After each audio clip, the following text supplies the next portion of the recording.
I'll never forget the night my whole world collapsed, only to be rebuilt in a way I never imagined. My name's Mark, and for 10 years I thought I had it all. A beautiful wife, a stable career, a cozy home, and a life I believe was built on love. At least, that's what I thought. Emma and I had been together since college.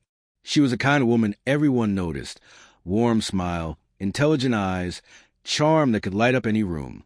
But behind that perfect exterior, there was a secret that would tear me apart. It started small. Emma began staying late at work, talking about deadlines and team dinners. At first, I trusted her. Why wouldn't I? Trust was the foundation of our marriage. But as weeks passed, something changed.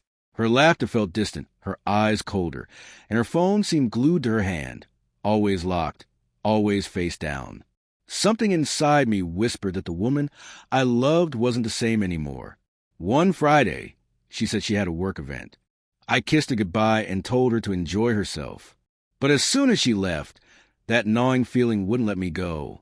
My best friend Ryan noticed my stress and said, "Mark, if something feels off, it probably is. You deserve to know the truth." His words haunted me all night.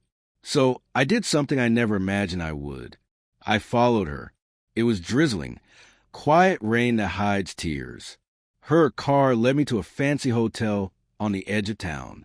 My heart pounded so hard I could barely breathe. I parked a few blocks away and waited in the shadows, like a ghost watching his own life unravel. Then I saw her. Emma stepped out of her car, dressed too elegantly for a simple work event. And then he appeared, tall in a suit. My boss. I froze. The man who'd praised me at work, who'd invited us to dinners, who'd shaken my hand at parties, was the one she was meeting. She laughed as he touched her waist, a laugh that used to belong to me. They walked into the hotel together. My stomach turned. That moment broke something inside me forever. But anger didn't rise. Something colder did. Clarity. I didn't confront her that night. No shouting, no drama. I drove home numb, a decision forming in the quiet of the ride. I would make her feel the same humiliation she made me feel, but in a way she'd never forget. The next few weeks were a lesson in patience. I acted normal. Kisses, smiles, the routine she expected. She thought she'd gotten away with it. Meanwhile, I was collecting everything. Photos, messages, call logs. With Ryan's help, I built a complete record of her betrayal. Then came my moment. Our 10th wedding anniversary was approaching. Emma wanted to throw a big party. Family, friends, coworkers. Perfect. I told her it was a wonderful idea. She looked at me with guilty eyes, probably convinced her affair was invisible. I smiled. The night arrived. Everyone was there. Her parents, mine, even my boss, the man who had taken what wasn't his.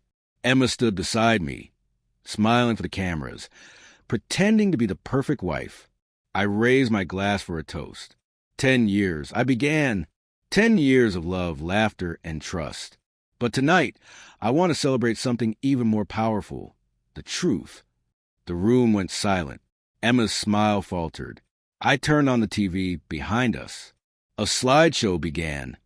Photos of Emma and my boss at the hotel, screenshots of their texts, audio recordings of her calls, her voice whispering things that used to belong to me alone. The crowd gasped. Her parents broke down.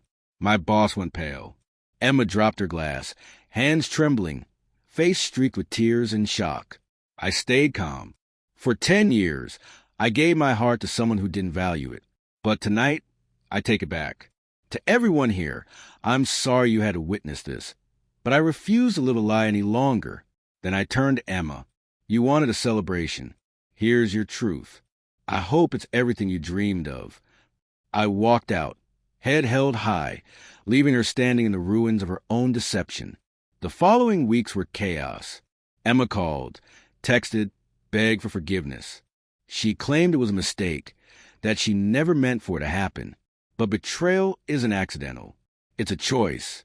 And she chose it every time she lied to my face. I filed for divorce the next morning. She lost everything. Our home, her reputation, the respect of everyone she deceived. My boss faced consequences too, fired for misconduct within a week after I sent the evidence to corporate. Months later, I found peace. I rebuilt myself mentally, emotionally, spiritually. I traveled, reconnected with friends, rediscovered hobbies. The pain lingered, but each day it hurt a little less. One evening, watching the sunset from my new apartment, Emma called again.